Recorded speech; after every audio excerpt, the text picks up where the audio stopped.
Jumpa lagi para pemirsa YouTube Surya KKS yang budiman di seluruh Nusantara, bahkan dimanapun saudara berada. Salam sejahtera, salam kebajikan, Om Swastiastu, Namo Buddhaya, salam salam rahayu. Semoga kita semua dalam keadaan sehat berkat waras, ayam-ayam tentrem, lancar rezekinya, tansah pinaringan sewiloso, saking ngersane Gusti Ingkang Maha Agung. Pagi ini saya ada tamu Mas Mahfud, Dr. Mahfud, Muhammad Mahfud, Rahayu, dan Mas siapa? Bayu Aji. Bayu Aji, santri dari Pleret Wonokromo, Bantul. Baiklah, kita akan langsung saja berbincang-bincang. Mungkin di sini ada beberapa hal yang akan kita bahas secara singkat, tetapi yang jelas ini mengenai kehebohan warganet akhir-akhir ini mengenai objek terbakar dan melintas di angkasa, dan terjadi banyak polemik, serta masing-masing ahli memang berhak untuk memberikan analisa dan asumsinya. Tetapi yang perlu kita pahami semua bahwa apapun pendapat itu masih sebatas asumsi, jadi belum kesimpulan ya. Karena untuk asumsi ini kan masih perlu pembuktian. Misalnya kalau memang itu benda langit yang jatuh, harus dibuktikan jatuhnya di mana, ada nggak bendanya. Itu kan memang tidak bisa dibuktikan, sampai hari ini belum bisa dibuktikan. Makanya semua ini masih kita anggap sebagai asumsi yang dibutuhkan untuk semua kalangan, untuk menambah bahan diskusi atau memperluas ini sebenarnya apa yang terjadi. Jadi ada pemahaman yang lebih luas. Maka pada kesempatan ini saya juga akan memberikan suatu analisa dan apa yang kita ketahui sejauh ini, baik melalui pengamatan video yang sedang viral di media sosial maupun pengalaman-pengalaman yang pernah saya alami sebelumnya mengenai adanya objek terbang seperti itu. Dan saya juga sedikit banyak sudah menerapkan ilmu titen untuk menganalisa dan untuk memahami objek-objek seperti itu. Mudah-mudahan nanti ini juga berguna untuk para pemirsa, untuk menambah, setidaknya itu menambah wawasan atau informasi dan sebagai bahan untuk memperkaya literasi. Jadi perbedaan pendapat itu jangan dianggap itu sebagai sesuatu yang tidak bermutu atau dianggap omongan sampah, jangan. Tapi itu harus kita ambil semua, kita rangkum, dan kemudian nanti akan kita analisa. Dan tentunya masing-masing orang punya keahlian yang berbeda-beda, baik dari LAPAN, dari BMKG, dari masyarakat yang punya pengalaman khusus maupun pendekatan-pendekatan lain, yaitu melalui pendekatan spiritual. Maka di sini saya akan memilih menggunakan pendekatan spiritual karena saya pribadi juga di antara keahlian itu ya saya tidak punya ijazah dan sertifikat ya untuk di bidang astrologi astronomi, tapi saya ada pengalaman dan saya juga akan mengungkapkan seperti apa secara batin atau secara metafisik kita melihat objek atau kejadian seperti itu. Baiklah, mungkin ada sesuatu yang ingin kita bahas atau Mas Mahfud sampaikan. Oke, terima kasih Kang Mas. Assalamualaikum warahmatullahi wabarakatuh pada pemirsa Surya KKS di Nusantara, Indonesia, dan di dunia. Om Swastiastu, Namo Buddhaya, salam damai, salam kebajikan, rahayu, berkah dalam.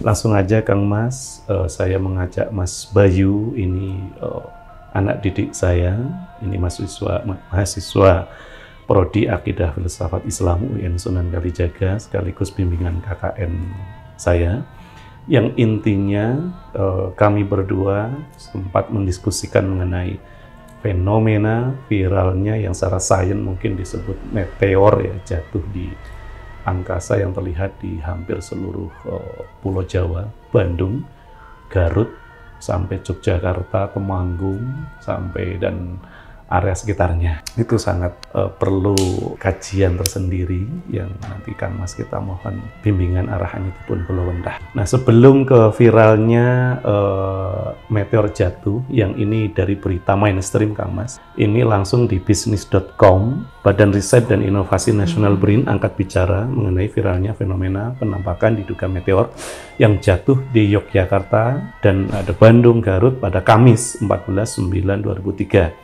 Yang menarik, peneliti Pusat Riset Antariksa BRIN, Thomas Jamaluddin menyimpulkan bahwa hal tersebut jatuh atau melintas itu. Kalau di sini diberitakan jatuh kalau di bisnis.com.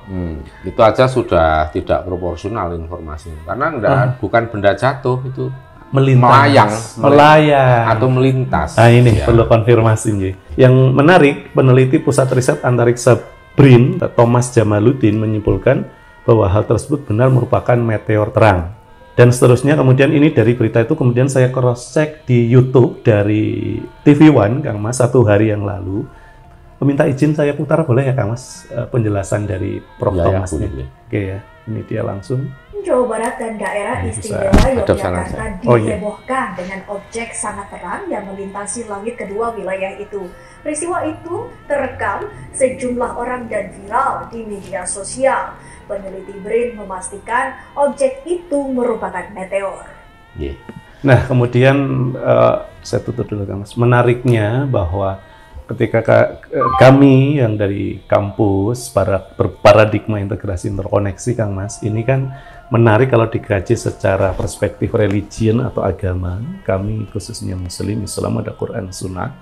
Kemudian nanti konteks di sini kami ingin juga dulu minta ngasuk kawruh konteks sains, ada astronomi yang tadi ada dari Lapan, dari BRIN, terutama dengan Kang Mas konteks budaya. Bagaimana para eyang pepundhen leluhur di budaya khususnya Jawa, Nusantara memandang objek ini terkait dengan wahyu, ulung, daru, dan teluk beraja, dan kemudian juga dikaitkan dengan filosofi atau teknologinya. Nah, sebelum saya Iwan arahan Kang Mas atau Iwan juga informasi, konfirmasi atau klarifikasi dan koreksi, kami karena dari kampus UIN Sunan Kalijaga perspektif di agama Islam, Quran, Sunnah, dan tools yang lain, benda langit itu saya sudah coba meneliti juga, itu disebut ada beberapa, Kang Mas. Jadi secara umum benda langit itu disebut dengan syihab gitu ya, Kang Mas.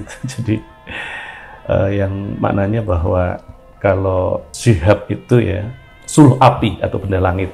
Terus yang menarik juga selain syihab itu mengenai tata surya atau benda-benda langit itu juga disebutkan secara religion atau agama Islam Al-Quran. Ini ada di Al-Furqan ayat 61, tadi di As-Sof ya, ayat As-Sofat ayat 10 itu juga disebut dengan burujan atau buruj, maknanya itu gugusan-gugusan bintang. Nah, terkait dengan meteorit namanya di sini yang paling tepat itu diistilahkan itu dengan syihab ya.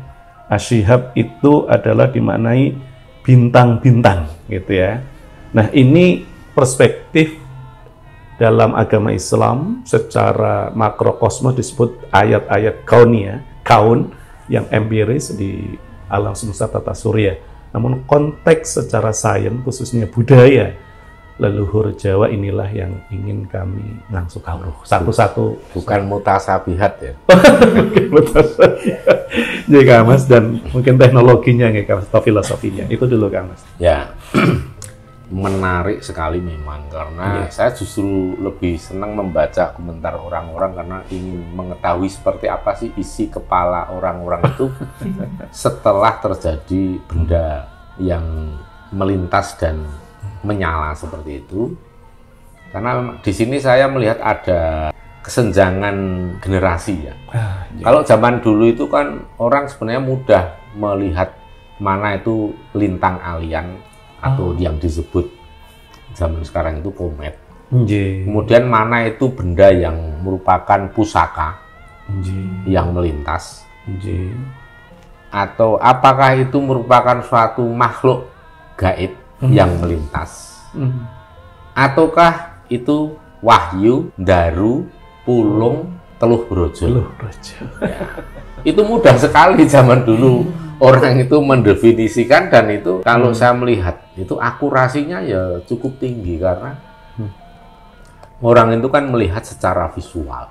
Zaman dulu juga listrik masih minim sekali, lebih ke gelap gulita, jadi mudah sekali untuk menangkap adanya benda-benda yang melintas dan nyala di angkasa. Zaman dulu juga orang masih banyak yang melakukan wungon atau melekan di waktu malam dan lebih suka di luar rumah, menyatu dengan alam, menatap langit sambil dalam pikirannya itu juga nenuwun kepada Bapa Angkasa dan Ibu Bumi. Jadi duduk di atas tanah lesehan atau gelaran tikar sambil sesekali menghadap ke angkasa. Ini yang kemudian membuat orang-orang zaman dulu juga jauh lebih peka karena lebih menyatu dengan alam, sehingga alam pun saat memberikan informasi dari bahasa alam itu orang lebih mudah menangkap apa itu. Nah, disitulah makanya pola-pola ketajaman batin itu akan makin terus terasah dan itu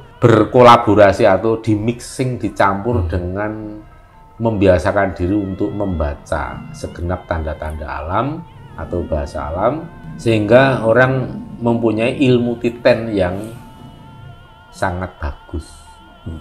Karena niteni kalau seperti ini apa, seperti ini apa, dan seperti ini nanti akan menyebabkan apa atau menjadi pertanda akan mau terjadi apa.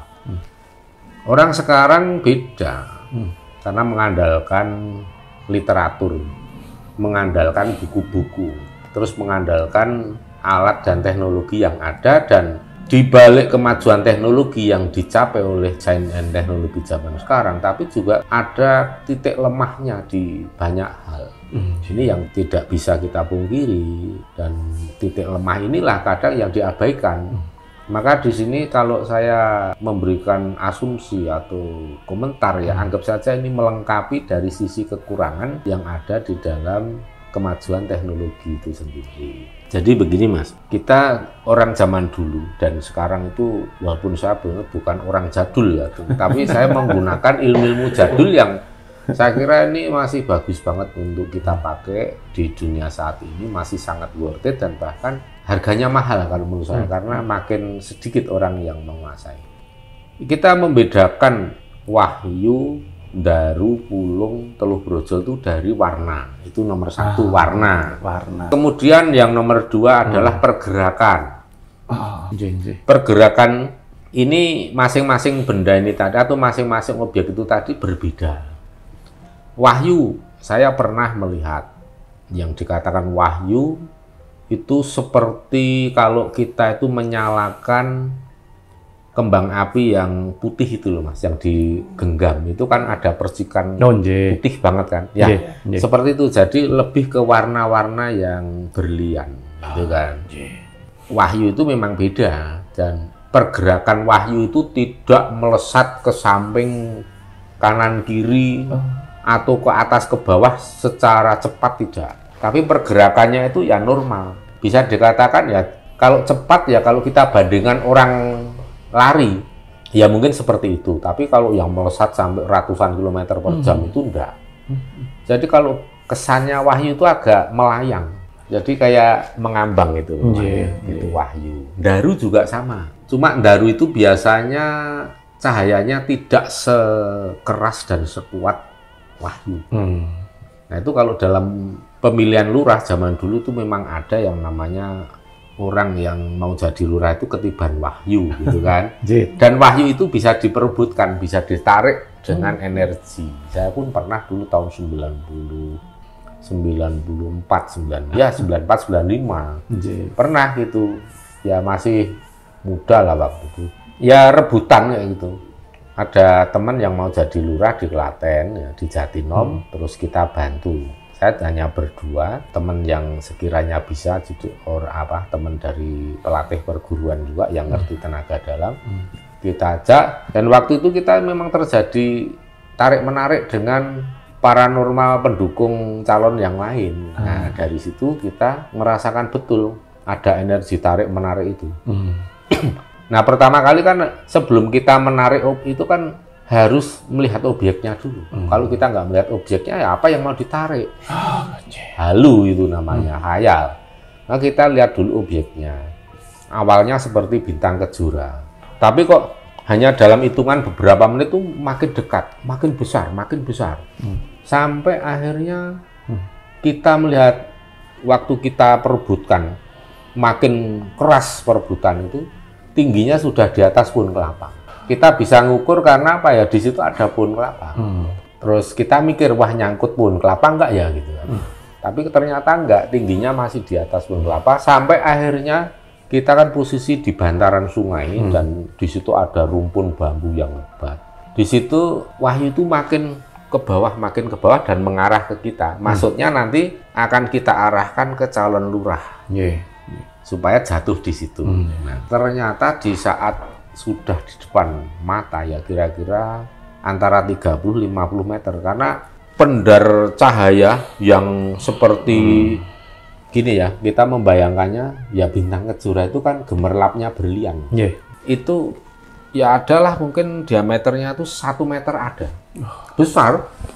Jadi nggak imajiner, itu besar di depan mata ini. Dan empiris. Waktu itu ada orang-orang yang ikut menemani kita di bantaran sungai itu ada sekitar 4 orang. Lihat semua kok. Jadi kalau wahyu itu bukan gaib. Sudah sifatnya itu sudah ke fisik. Nah, karena bentuk yang cahaya itu memang benar kelihatan.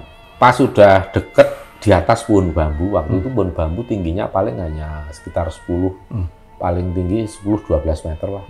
Ya itu ada di situ melayang, pelan bergerak. Tiba-tiba ini, kita dikeroyok banyak banget waktu itu, karena kan calonnya itu ada 3 atau 4 waktu itu. Dan masing-masing membawa banyak paranormal. Jadi kita itu dikeroyok mungkin ada 20-an orang, kita hanya berdua. Akhirnya ini, pas kita tarik itu saya melihat seperti dilempar jaring laba-laba.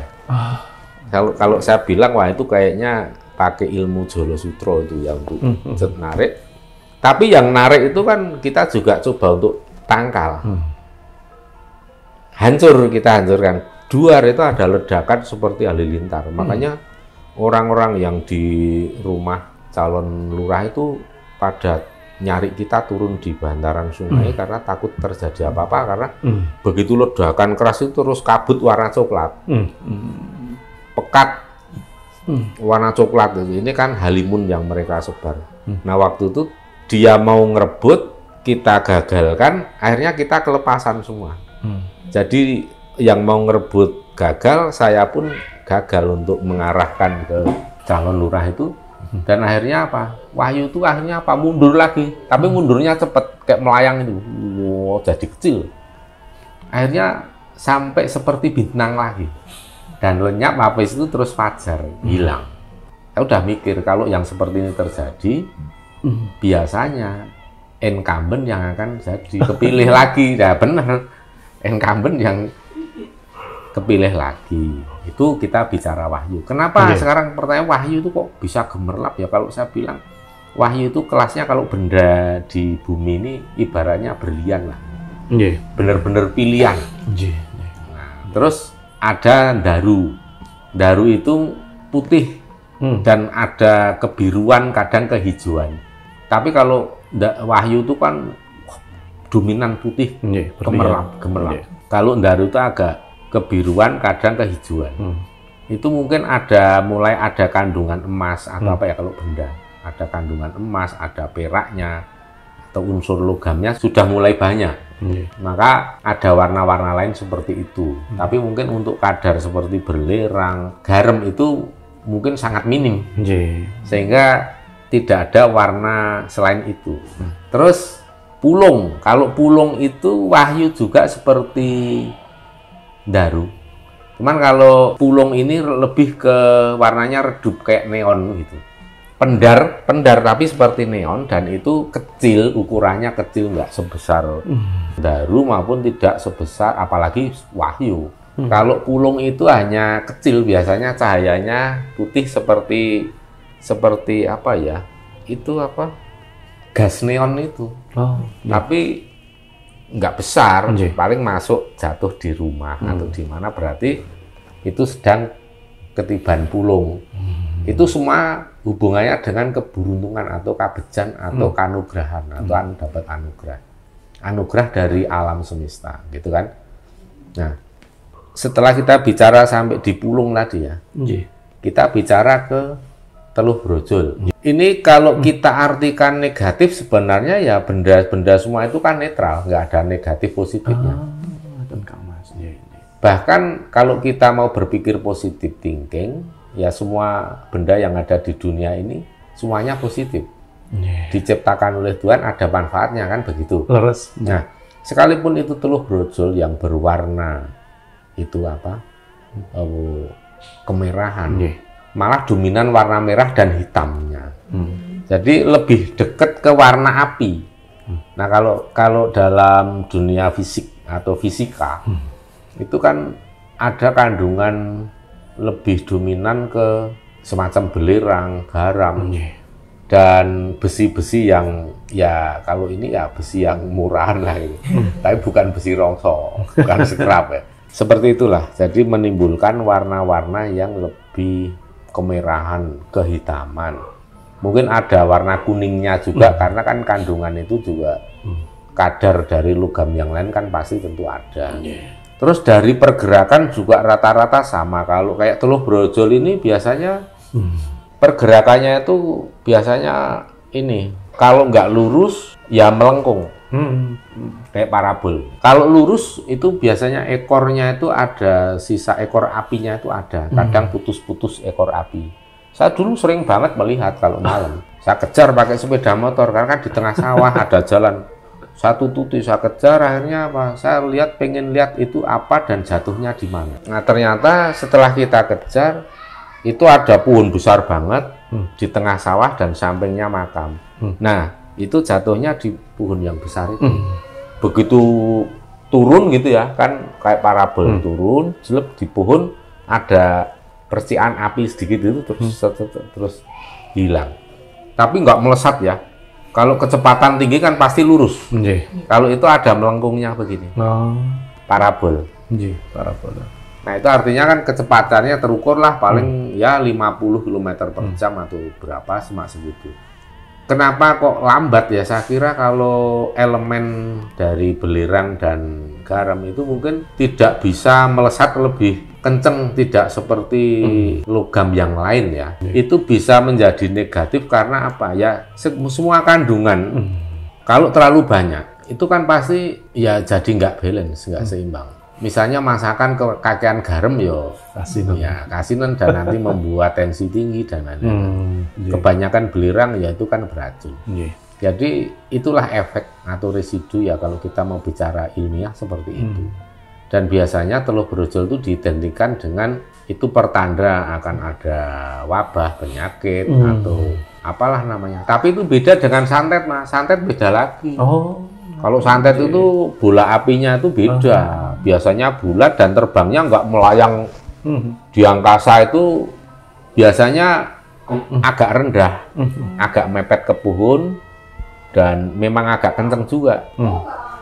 Agak kenceng terus nanti tiba-tiba kalau sudah mau kena sasaran itu langsung merendah ke bawah ke rumah yang dituju dan biasanya langsung ke pintu rumah orang. Dan tingginya itu pasti di atas 1 meter. Itu jawabnya kenapa kalau tidur di lantai yang nempel dengan bumi itu sulit kena santet ya karena sifatnya santet itu di atas 1 meter. Logis. Nah itu ya yang dikenai kan tentunya bagian tubuh yang vital, perut ke atas. Makanya itu terbangnya pun semeter. Udah gitu juga menimbulkan bau yang tidak enak seperti bangkai, bau busuk dan lain-lain. Cuman kalau Wahyu Ndaru Pulung itu saya belum pernah mencium baunya seperti apa karena ya jauh ya. Terus kalau kita ngomong soal meteor nih. Meteor ini yang sudah-sudah seperti yang kita lihat di video-video di luar negeri terutama. Atau pas waktu hujan meteor bulan Juli Agustus atau bulan Desember. Itu kan biasanya ada jadwal hujan meteor. Itu September ini biasanya jeda hujan meteornya. Nanti mulai Desember ada lagi kan biasa begitu.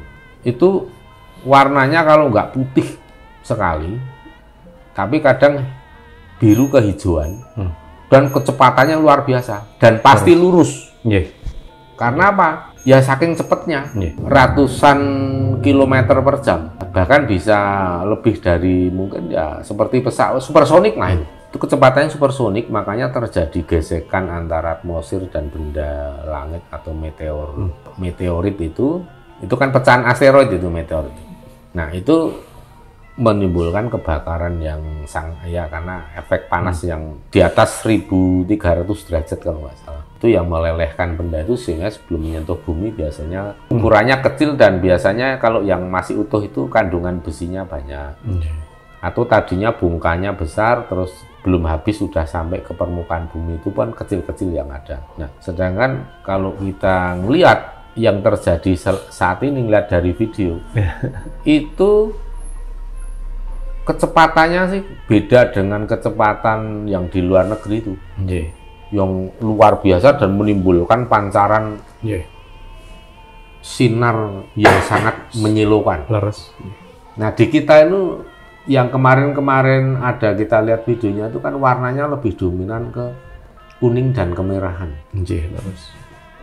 Itu bisa karena kecepatannya rendah, bisa karena kandungannya. Nah itu kalau orang Jawa itu mensinyalir atau mengkategorikan benda-benda yang terbang yang tidak lebih dari 100 meter tingginya, ya kadang 50 meter, 100 meter, 200 meter di atas permukaan tanah, itu masih masuk kategori pusaka. Nah sekarang para ahli juga kadang melihat dan bahkan ada kata-kata memastikan, sebenarnya nggak bisa dipastikan kalau belum ada bukti. Nah ini hanya koreksi kecil aja.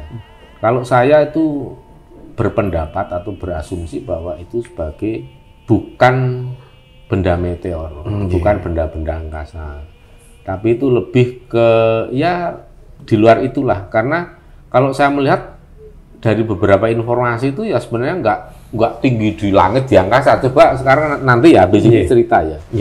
Dan kejadiannya itu beberapa hari memang berturut-turut, arahnya juga berbeda-beda, nggak selalu dari timur ke barat daya, tidak selalu dari utara ke selatan, tetapi ada yang melihat dari barat ke timur. Ada yang melihat dari yang di Jakarta, ada teman yang di Jakarta Selatan itu 2 malam berturut-turut. Jadi malam 13 dan 14, malam 15 itu ngelihatnya sekitar jam 9 malam atau jam setengah 9 gitu. Terus jam 10 malam.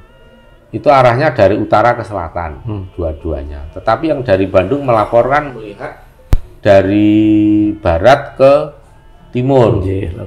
Ada juga yang melihat dari utara ke selatan di wilayah yang lain. Nah, ini coba nanti akan kita bahas lebih lanjut. Sebelumnya saya ingin dengar ceritanya Mas Mahfud sama Mas Bayu. Terima kasih Kang Mas. Jadi ketika saya membimbing anak-anak KKN di namanya Pedukuhan Bulurejo ya, nanti Mas Bayu saya minta menambahkan. Tanggal berapa Mas Bayu ya? Hari Selasa. Tanggal 11 Juli. Ada catatannya ya? Ada. Tanggal 11 Juli pukul 19, kisaran jam 19 sampai 19.47. Oke, jadi ketika kita mendiskusikan yang saya istilahkan musyawarah hakikat makrifat agama untuk memanunggalkan dimensi syariat tarekat, dalam proses kita berdiskusi, bahkan kemudian saya sempat telepon Pak Dr. Profesor Dr. Waryani Hajarianto, karena ini juga mahasiswanya, tak telepon agar juga menambahkan penjelasan dimensi hakikat marifatnya.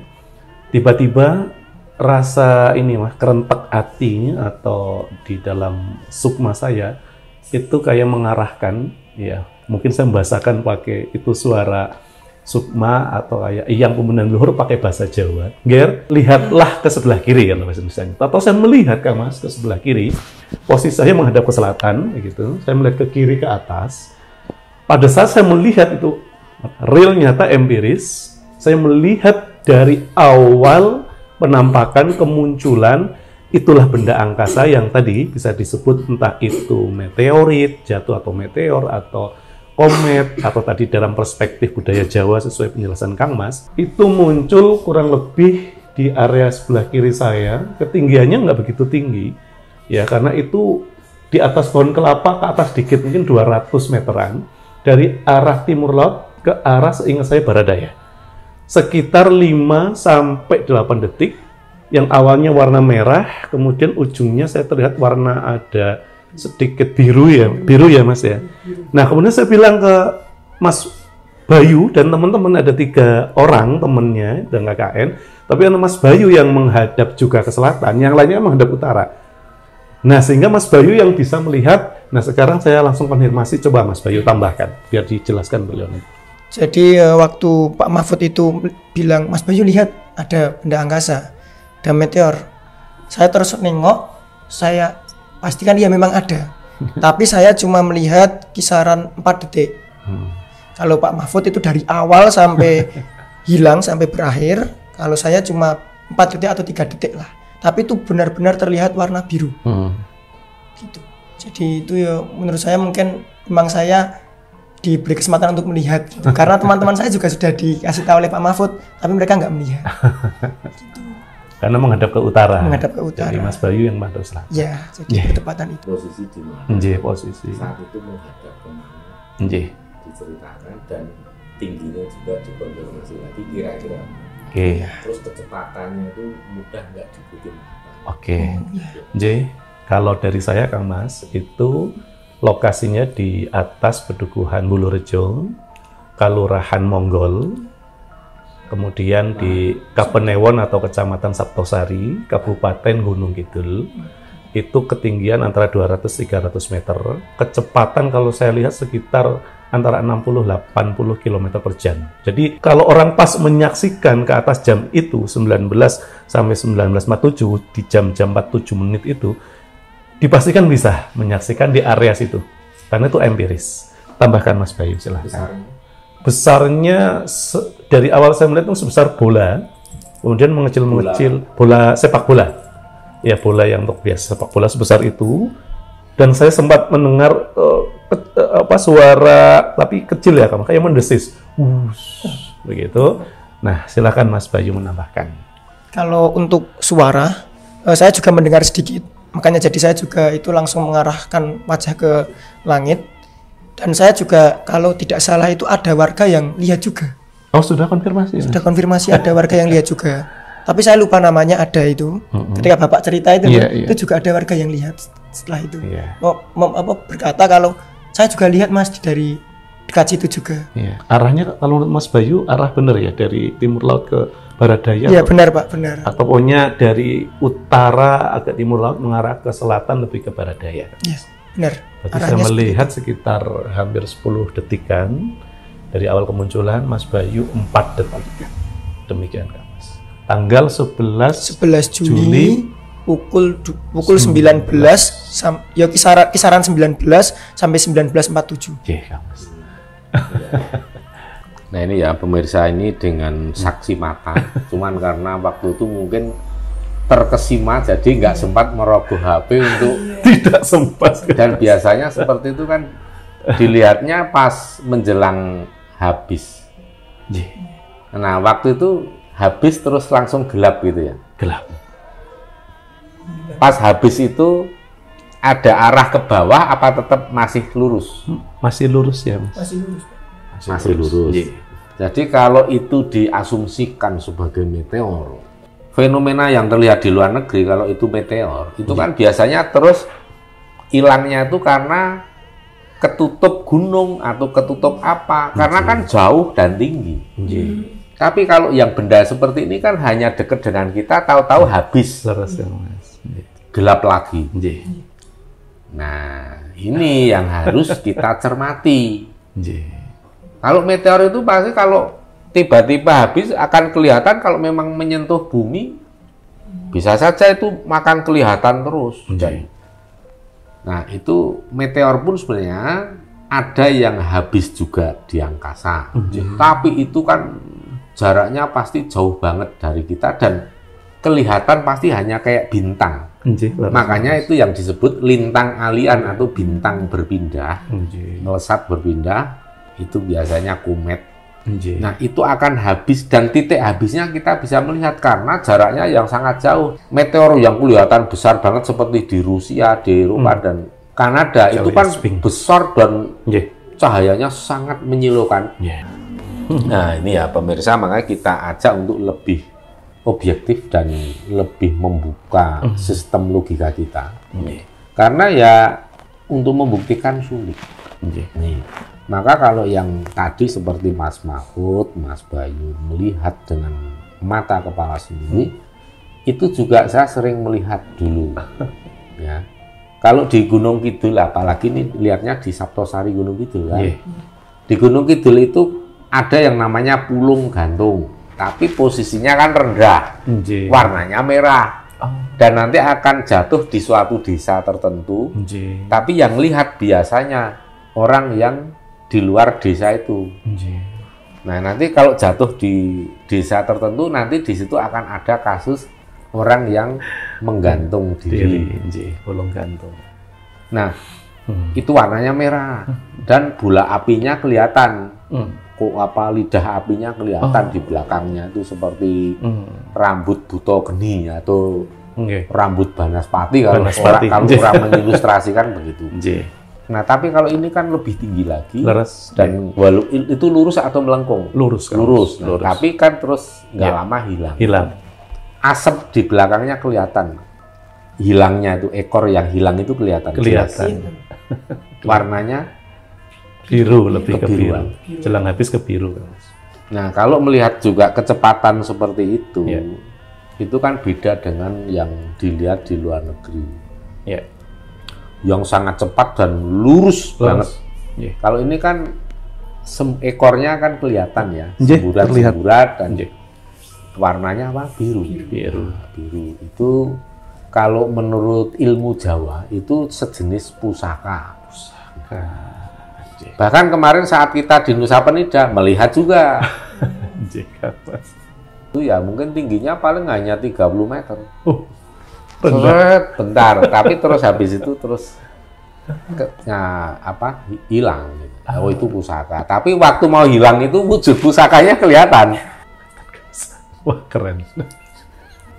Tapi ada bayangan siluetnya itu kelihatan terus habis itu hilang. Nah, seperti itu. Dan kalau kita melihat kejadian di beberapa wilayah, jamnya berbeda-beda, arahnya juga berbeda-beda. Apalagi kalau itu dikatakan sampah angkasa lor, saya kira ya kurang logis. Kurang logis. Apa ada jadwal orang membuang sampah itu tiap hari-hari tertentu sibuk orang buang sampah. Kalau sampah luar angkasa kan ya bisa terjadi kapan saja dan ini kan kayak menumpuk gitu loh. Intens banget ini di waktu sebulan terakhir atau mungkin 2 bulan terakhir. Bahkan di akhir-akhir ini bisa kita lihat intensitasnya seperti meningkat ya. Karena beberapa orang di berbagai wilayah Pulau Jawa, Tangerang, Jakarta, Bandung, Garut, kemudian di Yogyakarta intens sekali ya. Ini kalau di Jawa Timur kan kayaknya enggak ya. Betul ada. Kalau komet, Mas, atau ya meteor itu kan tinggi banget. Itu mestinya jangankan orang di Jogja.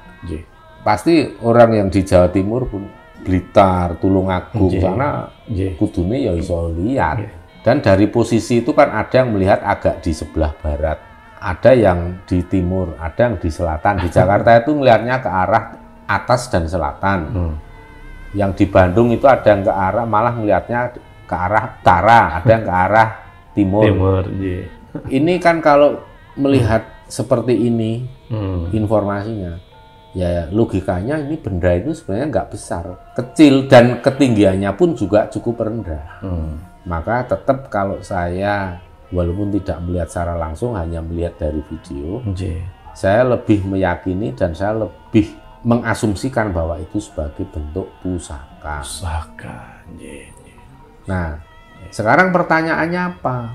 Kenapa kok pusaka-pusaka pada terbang? Mau dijelaskan enggak?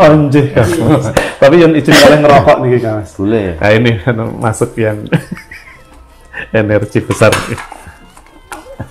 Tingwe itu. Nah, apa-apa. Belajar melihat lintang itu. Oh, ayo, tingwe. Dan saya bisa memastikan itu bukan lintang alihan gitu. Coba ini. Jadi alhamdulillah pada kesempatan kemarin setelah melihat warna biru yang terbang di langit itu sama Pak Mahfud, saya diajak ke Telaga Jambe di Kalurahan Monggol. Saptosari. Dusunnya mana itu Pak? Dusunnya Ngelo. Ya. Di sana saya alhamdulillah diberi kesempatan untuk melihat lintang alihan 2 kali. Itu benar sekali seperti apa yang dijelaskan oleh Bapak, oleh panjenengan, bahwasanya itu kecil dan sebentar banget, hilangnya juga karena sedetik 2 detik biasa. Iya. Hilangnya karena saking jauhnya. Itu 2 kali. Setelah itu juga melihat lintang kelap. Jadi saya ingat-ingat bahwasanya yang warna biru itu dia dekat. Terus tahu-tahu hilang, cuma 10 detik hilang. Nah ini juga sama yang waktu belum lama ini malam Jumat kemarin. Saksikan, jelaskan ini melihat langsung. Saya melihat langsung Pak. Belum cerita. Jelaskan. Malam Jumat tanggal 14. Tanggal 15 ya. Iya, itu kisaran kan, jadi di pondok ada acara, selesai acara pada lokasinya di pondok, waktu masih di pondok. Alamat pondoknya Pondok Pesantren Faldiminallah Wonokromo 1 Wonokromo Pleret Bantul. Nah itu setelah acara selesai pada beres-beres dan sebagainya, di depan parkiran berdiri, tahu-tahu ada yang lihat. Dan mati listrik cerita kan? Ya mati listrik nggak? Betul. Oh enggak. Mati listrik. Tapi itu ada yang bilang itu apa? Itu apa mas? Terus banyak yang melihat. Lah itu sekitar 10 detik saya lihat. Jam berapa? Itu jam 23.15 sampai 20-an.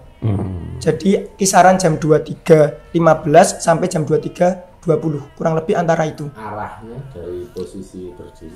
Arahnya saya menghadap ngulon barat. Itu arahnya dari kidul selatan ngalor ke utara. Dari selatan ke utara. Nah itu sekitar saya pun yang melihat agak telat pun sekitar 8 detik lah, benar-benar indah itu.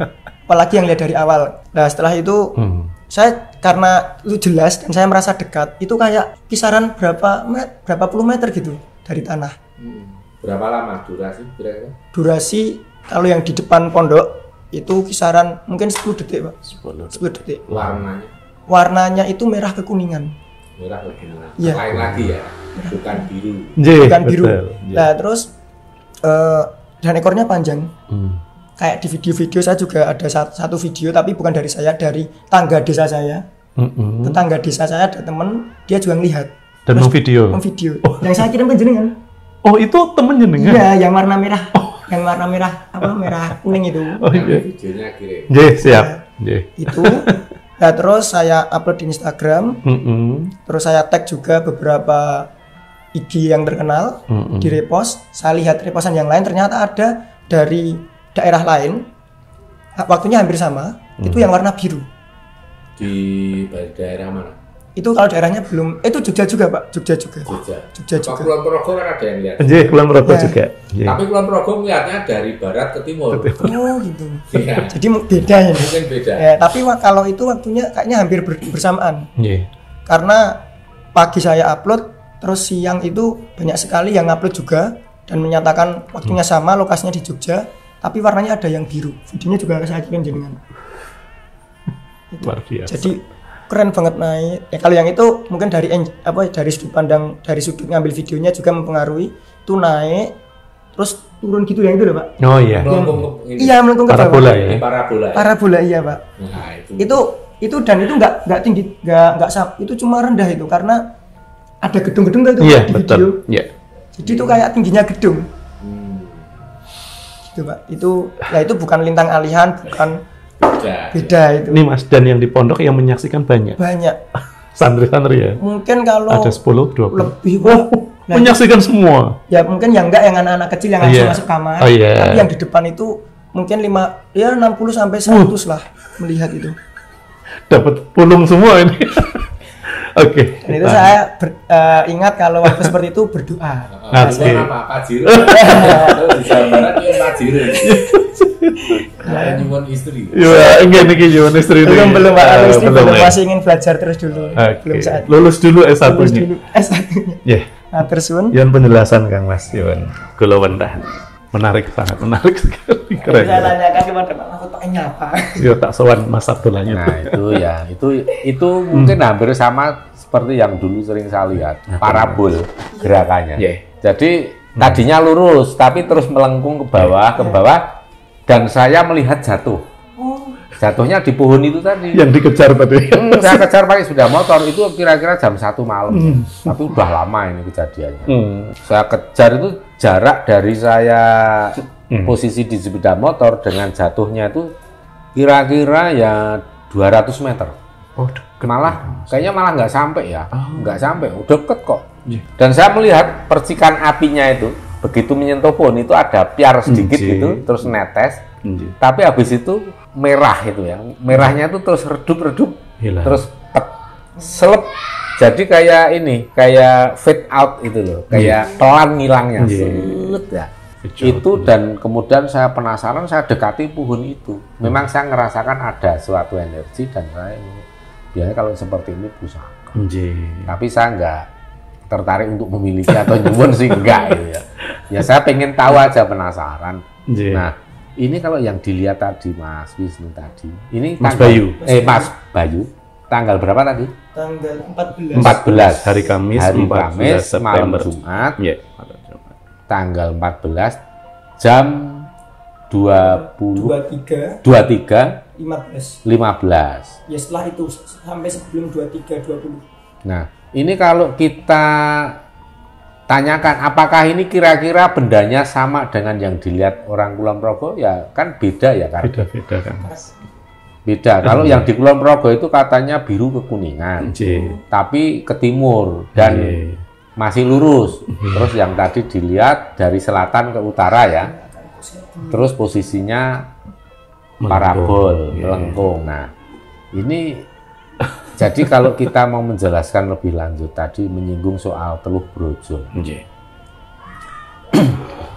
Kalau pusaka itu memang dominan ke warna-warna yang seperti kuning, keemasan, biru, terus kehijauan juga. Itu dominan pusaka-pusaka. Nah, apalagi kayak keris itu kan ada batu meteornya, inti baja, itu kan kualitasnya bagus ya. Jadi tidak akan menimbulkan warna merah gelap. Karena itu udah kandungannya udah bagus, udah kualitasnya bagus. Nah, kalau yang seperti ini katakanlah itu jenis teluh brojo, yang merah terutama ya. Sekarang pertanyaannya kenapa kok juga selain pusaka yang kita asumsikan tadi, teluh brojo juga ada. Ini kemungkinan besar kalau menurut pengamatan saya, teluh brojo juga pada muncul.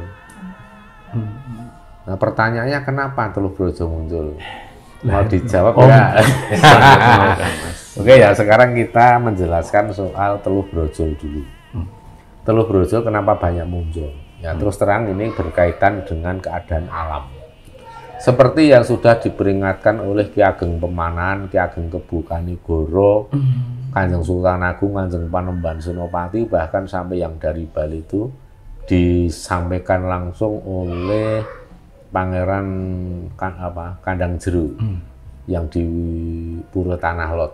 Beliau para leluhur agung itu menyampaikan bahwa nanti keadaan atau situasi kondisinya akan berat, Ngir. Maksudnya ya tahun 2003 menjelang akhir hingga 2024. Ini nanti akan berat kondisinya. Kondisi alam ya, kondisi ekonomi. Maka banyak kan orang yang mengeluh makin sulit cari duit. Tapi itu kan tidak berlaku bagi orang-orang yang mengikuti petunjuk dan dawuh atau perintah leluhur. Termasuk diantaranya misalnya masang beras tridatu ditambah garam. Beras tridatu itu beras merah, beras putih, beras hitam. Terus ditambah garam sedikit, masukkan ke dalam ketupat, cantolkan atau digantung di atas pintu tempat yang paling sering kita keluar masuk. Supaya makmur lahir batin, supaya kuat melewati kondisi berat nanti ya. Mulai saat ini kondisi berat, dan alam pun ternyata memang sudah menunjukkan menuju makin berat. Karena apa? Ini kan panas membara dari dalam bumi. Ini kan makin terasa memancarkan induksi panas bumi dari dalam maupun dari atas. Yang terasa di kulit ini seperti kepanggang api, kadang muncul gatel-gatel, pertanda mau gempa. Ini kan memang gempa ini intensif sekali. Kemarin tanggal 16 saja ada tercatat, kalau tidak salah baca kemarin saya melihat itu ada 29 sampai 30 gempa. Satu hari. Baru sampai sore itu mencatat BMKG, dan itu cukup signifikan baik di darat maupun di laut gempanya. Nah, ada yang gempanya dangkal 3 km. Kemudian adanya Teluk Brojo pada muncul, itu kan sekarang kondisi panas bumi yang luar biasa. Dan banyak residu-residu yang keluar sehingga ini menimbulkan badan itu terasa cepat lelah, capek, kulit kemeranyas, panas, membuat orang itu cepat emosi, gelisah, cemas, otot tulang pada rasanya kadang jarem-jarem, pegel-pegel. Nah, ini semua ada efek dari keadaan alam saat ini. Makanya nanti sore saya juga diperintah Kanjeng Ratu Kalbakal untuk sowan ke Astana Girilayu, akan diparingi sesuatu bendo sehat kabeh. Rahayu. Karena keadaan alamnya seperti ini, keadaannya makin berat nanti. Nah, ini kondisi alam yang sedang seperti itu memang biasanya muncul banyak fenomena itu, cahaya-cahaya yang masuk kategori Teluk Brojo itu tadi. Ini merupakan bahasa alam, dan kemudian kenapa juga kalau saya katakan itu sebagian dari fenomena yang terlihat itu adalah bentuk pusaka. Ya, ini ada satu lagi warning dan sekaligus ini ya menjadi catatan agar kita semua lebih waspada dan hati-hati. Ini sudah muncul pertanda mau ada gempa besar, itu sebenarnya sudah muncul, baik itu dari ilmu titen yang kita tangkap seperti merasakan hawa panas yang seperti air cabai yang mengenai kulit, perih ya, perih dan gatal. Saya dan keluarga merasakan. Nah, perih dan gatal itu udah, ini kalau saya itu udah 80-90% ini pertanda induksi bumi yang memancar ke permukaan tanah karena adanya energi tektonik yang masih tertekan. Dan nanti kalau energi tektonik ini lepas kan menjadi gempa. Nah, ini sekarang sudah mulai muncul, makin intens. Tuh, makanya beberapa hari yang lalu juga saya tuh jarang mimpi, Mas. Setahun paling hanya 2-3 kali, 4 kali mimpi. Tapi kalau mimpi di siang hari pas duduk tiba-tiba tertidur, terlelap sejenak dan mimpi itu kadang-kadang seperti itu dan menjadi petunjuk gaib. Tapi kalau dini hari saya mimpi itu setahun paling 2 kali, paling 3 kali, 4 kali paling banyak. Kemarin saya sudah mimpi juga, saya melihat gempa yang besar dan kemudian ada tsunami juga. Ya. Terus ada informasi juga dari leluhur karena ada anak-anak saya yang tempo hari sedang ada kegiatan di Nusa Tenggara Timur, Nusa Tenggara Barat. Kalau bisa ya setelah selesai pekerjaan terus jangan lama-lama terus pulang. Karena saya melihat di sini ada potensi yang gempa besar itu di wilayah timur. Sekitar Lombok ke timur. Itu saya melihat ada potensi gempa yang cukup besar dan mungkin ya mudah-mudahan kalaupun itu terjadi tidak ada korban jiwa. Nah, amin ya rabbal alamin. Rahayu. Sedangkan di selatan Pulau Jawa sudah sering saya katakan bahwa di selatan Pacitan itu ada sesuatu yang dahsyat. Ada celahnya palung yang kalau runtuh bisa. Termasuk gunung api. Termasuk ada gunung api karena di selatan Pacitan. Di samping celah itu atau palung laut itu ada gunung api. Sebenarnya itu. Kita lihat di situ ya, dan sudah dikonfirmasi oleh leluhur. Termasuk juga yang di selatan wilayah Jawa Barat, di sana juga ada celahnya yang bahaya sekali kalau itu runtuh, apalagi di sana Selat Sunda ada Gunung Anak Krakatau. Maka para leluhur dengan kemampuan dan sebisanya itu untuk mengantisipasi hal itu paling tidak bisa meredam potensi itu menjadi terpecah menjadi kecil-kecil. dan akhirnya energi yang besar banget itu pun kalau rilis udah berkurang karena udah dipecah menjadi banyak, makin intens muncul gempa-gempa. Nah, salah satu cara untuk memecah energi atau meredam itu ya salah satunya selain dengan kekuatan personal para leluhur sesuai keahlian kemampuan masing-masing, juga menggunakan pusaka yang banyak diluncurkan, dilesatkan ke daerah-daerah yang potensial akan timbul bencana, terutama dari bencana gempa bumi. Ini sudah sesuai dengan rencana para leluhur untuk melakukan semampu beliau, karena dulu pernah ada diundang dalam Pasewakan Agung di Keraton Kidul, Kanjeng Ratu Kidul, dan beliau menyarankan agar para leluhur yang punya kemampuan untuk berusaha bahu-membahu meredam potensi bencana besar ini. Kalau tidak ada upaya untuk meredam potensi bencana besar itu, maka bisa jadi puluhan ribu yang akan. Kita jeda dulu sebentar. Siap, Mas. Kita memberikan informasi seperti kan bukan untuk menakut-nakuti. Intinya kan tidak untuk menakut-nakuti. Kalau ada yang takut ya salah sendiri. Kalau kita hidup itu juga banyak risiko di mana-mana. Tapi kan sangat bermanfaat kalau kita itu mengetahui, menyadari potensi-potensi resiko besar yang ada di sekitar kita, sehingga kita bisa melakukan langkah antisipasi atau upaya untuk menyelamatkan diri, melindungi orang-orang terdekat, keluarga, teman, sahabat. Mitigasi bencana. Itu intinya. Orang mau melakukan mitigasi seperti apa? Kalau kitanya belum memahami potensi besar bencana alam atau mara bahaya apa. Kalau kita sudah mengetahui potensi-potensi itu, maka kita akan bisa melakukan mitigasi bencana. Kalau mitigasi bencana tentang kegempaan dan tsunami, pemerintah sudah tidak henti-hentinya memberikan petunjuk dan pelaksanaan. Bahkan sudah dikoordinir, diorganisir di setiap wilayah-wilayah yang punya potensi besar bencana alam. Di situ sudah ada.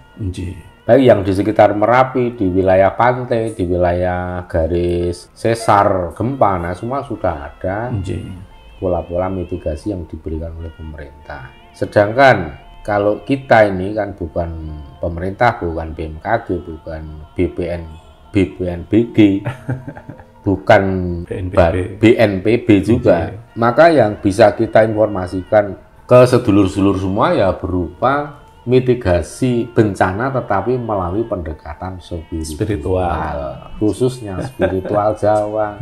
Karena saya orang Jawa dan saya lebih tahunya kalau ilmu Jawa, ilmu yang lain minim. Jadi yang saya sampaikan, kalaupun mitigasi secara spiritual ya ilmu Jawa. Mitigasi semacam apa yang sering kami lakukan di saat-saat seperti ini? Ya saya mendekatkan ke semua komponen, ke semua kekuatan energi yang itu membukakan jalan kita itu, kalau istilah Jawanya, diridhoi oleh Tuhan, oleh Allah, kan gitu. Cara-cara itu ya antara lain dengan mendekatkan diri ke leluhur, terutama leluhur-leluhur yang menurunkan kita, leluhur-leluhur yang merintis Nusantara, yang banyak berjasa di tanah Jawa, di Nusantara ini, supaya apa ya, mereka itu kan amal atau dharmanya kan besar. Kalau beliau-beliau itu ikut mendoakan kita, tentunya dengan kekuatan yang jauh lebih mumpuni, kekuatan doanya lebih tijab manjur karena sudah cukup amal, sudah banyak berdharma. Itu kenapa kita perlunya merapat ke leluhur. Dan seringkali leluhur juga memberikan bocoran atau memberikan informasi secara dini akan potensi-potensi bencana alam yang kemungkinan bisa terjadi sewaktu-waktu. Oleh sebab itu kan kita harus melakukan menyikapinya dengan bijaksana. Ya kalau secara fisik ya kita lihat mana bagian rumah yang kira-kira rawan runtuh kalau terjadi gempa. Kita bisa memperkuat, merenovasi, memperbaiki semampu kita. Kan seperti itu, Mas. Menjadi peduli akan petunjuk mitigasi dari pemerintah. Kalau terjadi tsunami larinya kemana? RT ini ngumpulnya di mana? larinya di mana. Jadi nanti tidak tercerai-berai, tidak menjadi kalang kabut saat terjadi bencana, karena udah paham lebih dulu. Oh, RT ini ngumpulnya di sana. Kalau mencari anggota keluarga nggak usah lari kemana-mana, nanti malah marani mau nganu beboyo. Maka langsung aja dicari arahnya sana, tempat yang aman di sana untuk kumpul RT sekian. Nah, maka di situ tinggal kita nyari anggota keluarga di mana. Itu kalau udah terkoordinasi dengan baik, begitu ada bencana, nggak usah mikir, oh semua pas ini larinya ke sana. Ada istri, anak, suami, semua kan udah paham nih, udah diberi penjelasan kalau ada bencana ini larinya ke sana. Nah, Punten Kang Mas, ini juga berkaitan dengan evaluasi dulu gempa 2006 yang luar biasa bercerai-berai, panik ya karena. Ya itu karena belum ada mitigasi bencana terutama tsunami. Kalau kita sudah diberi pemahaman bahwa di Jogja ini punya ketinggian permukaan tanah atau elevasi itu 107, di sini itu 107 meter di atas permukaan laut. Nah kalau ada informasi isu-isu tsunami ya kita tenang aja. Ngapain kalang kabut? Oh dulu di sini di Sleman turun, takut dengan Merapi, yang di selatan ke utara takut tsunami. Padahal ketinggiannya berapa?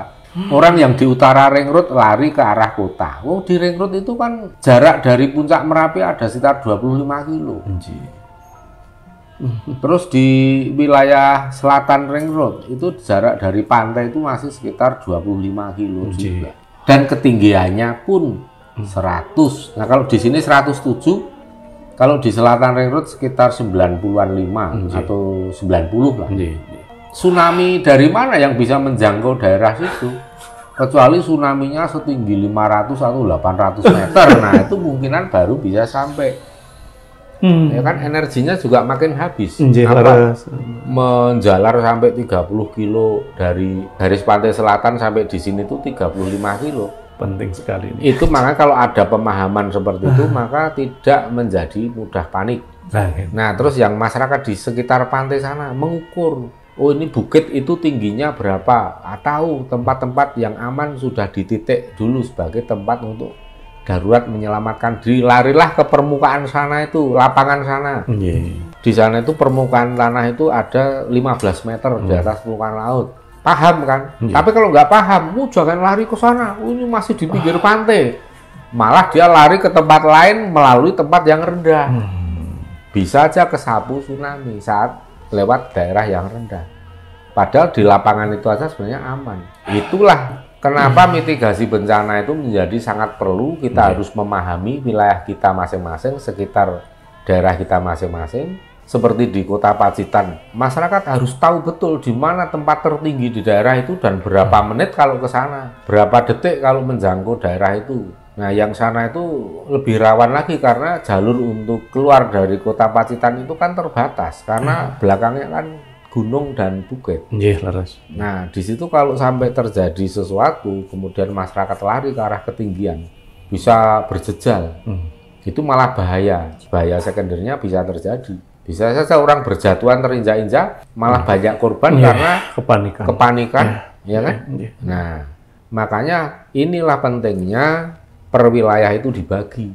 Blok ini larinya ke sana, blok ini larinya ke sana. Jadi tidak terjadi tumpuk undung. Inilah pentingnya pemerintah memberikan mitigasi sampai sedetail-detailnya dan nanti oleh kepala daerah masing-masing turun sampai kelurahan dan RT RW itu untuk memberikan penjelasan yang detail mengenai karakter wilayahnya, potensi bencana wilayahnya di situ dan apa yang harus dilakukan. Ini penting. Belum lagi mitigasi bencana yang berupa sifatnya personal. Harus mempersiapkan, mengemas, mempacking surat-surat berharga. Jangan menyimpan terlalu rapat, susah untuk diselamatkan ketika terjadi kondisi darurat. Kan semua kan udah di packing, baik itu ada bayar seperti warga Merapi ada packing khusus. Merapi levelnya sudah misalnya udah level yang lebih tinggi lagi, awas, itu packingnya apa itu udah jelas. Obat-obatan, selimut, ini tas, ini ada lampu senternya, ada ini semua ada. Dan kendaraan sudah harus dihadapkan ke arah jalan kalau parkir. Nggak boleh membelakangi jalan, nanti mesti atret, harus menghadap ke jalan. Itu termasuk salah satu bentuk mitigasi bencana. Ketika ada sesuatu yang darurat, udah langsung starter bablas. Dan pastikan kendaraan itu sehat. Kalau memang rusak, ya segera diperbaiki kan begitu. Inilah bentuk mitigasi bencana. Ketika kita makin sigap dan siap terhadap bencana alam, maka kemungkinan selamat lebih besar. Jadi jangan pernah pemirsa juga, wah ini hanya menakut-nakuti. Jangan, ini bermanfaat kita. Cuma harus ditanggapi secara bijak, jangan dipelintir-pelintir kata. Ini kan namanya aja potensi. Ya kan, kita sudah tepat menggunakan istilah potensi bencana. Artinya bencana itu sangat mungkin terjadi dan memang menyimpan potensi itu memang real ada, tapi terjadinya kapan yang sulit diprediksi. Itu aja. Soalnya kalau ada, nanti hari ini tanggal ini akan ada tsunami dan gempa, nah itu yang sudah nggak masuk akal. Saja kalau ada mara bahaya yang dahsyat itu hanya beberapa jam sebelumnya dikasih tahu kok. Misalnya kelut mau meletus besar, nah kan cuma 2 jam sebelumnya tadi. Putra-putramu dopan ini, ya besok sudah sebelum sehari sebelumnya sudah tahu, tetapi kan untuk menit detiknya terjadi itu kan paling 2 jam 3 jam sebelumnya baru kita dapat. Udah ini harus mengambil tindakan kan gitu. Nanti kalau terjadi tsunami di pantai selatan, ya saya masih berharap nanti 3 jam atau 5 jam sebelumnya saya sudah dapat petunjuk dan informasi yang sangat akurat sehingga saya paling tidak bisa memberitahu teman-teman, memberitahu sedulur-sedulur yang percaya supaya diwaspadai kalau nanti ada gempa besar, ya udah langsung cabut aja menjauh dari garis pantai kan gitu. Kayak dulu waktu mau gempa Jogja itu malamnya saya bilang, wah ini hati-hati ya, ini kalau sewaktu gempa sebisa mungkin kalau pagi hari jangan tidur, khusus untuk besok pagi. Aktivitas di luar rumah saja. Nah, itu sebenarnya kita kasih sinyal mau gempa itu kan 30 hari sebelumnya udah melihat kita mau gempa besar sejak. Ada petunjuk nih Mas. Ada petunjuk. Dan itu disampaikan ke kolega-kolega atau keluarga besar. Iya, bahkan sampai waktu itu ke Bu Ani Yudhoyono. Tapi ya kita hanya minta supaya tanggal sebelum 27 Mei itu sudah ke Jogja untuk nyekar di Nogiri Kota Gede. Tapi jawabnya malah tanggal 30 mau sekalian ada acara di Karanganyar. Wah ini cuma mampir ke leluhur dan udah lewat tanggalnya. Ya sudah, begitu kejadian ya wes nelpon ya apa sih mau ditanyakan, kejadian udah berlangsung, sudah berjatuhan ribuan korban. Ya ini mudah-mudahan bisa menjadi pelajaran untuk kita semua, dan ini hampir lupa nih saya belum menyampaikan mitigasi secara spiritual. Kalau saya tadi kita lanjutkan ya, itu mendekatkan diri ke leluhur dengan cara apa? Ya diziarahi leluhur yang menurunkan kita, diziarahi leluhur-leluhur besar yang merintis kerajaan Mataram, yang merintis karena kita hidup di lingkungan kerajaan Mataram, era Kanjeng Panembahan Senopati. Ki Ageng Memanan, Ki Ageng ini semua ke bawah itu ada Kanjeng Sultan Agung dan lain. Itu ya kita merapatkan diri ke beliau dan kemudian kalau yang percaya dan mau ya atur pisungsung kepada leluhur tiap malam Jumat dan khusus malam Selasa Kliwon. Apa sih beratnya seminggu sekali? Dengan begitu nanti apa leluhur-leluhur yang datang itu akan makin senang karena tidak dianggap demit atau iblis, tidak diusir-usir dengan doa. Nah, dari situ maka akan kita menjadi orang yang mudah menerima sinyal jika ada pesan-pesan gaib dari leluhur. Entah itu melalui mimpi, melalui bisikan getaran hati juga bisa. Ya.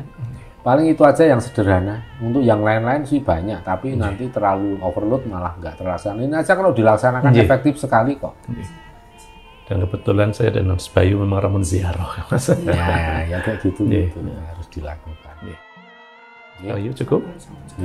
Ya, saya juga terima kasih. Para pemirsa YouTube Surya KKSD Budiman, semoga obrolan kita ini tadi yang ringan santai, tapi mudah-mudahan isinya ini bisa dipahami, bisa diterima dengan serius, karena apa yang kita sampaikan ini tidak ada motif apapun selain hanya untuk sekedar sharing pengalaman kepada sedulur-sedulur semua, dengan harapan kita semua diberikan keselamatan, kanugrahan, ya kesehatan, kelancaran rezeki dalam kondisi seburuk apapun, kita selalu mendapatkan kabejan atau keberuntungan. Demikian yang bisa saya sampaikan. Wilujeng rahayu kang tinemu, bondolan bejo kang teka saking kersaning Gusti, Suradira jaya ningrat lebur dening pangastuti, rahayu rahayu sagung titah tumati. Rahayu sagung titah tumati. Matur mbah nuwun Kang Mas. Sembatan.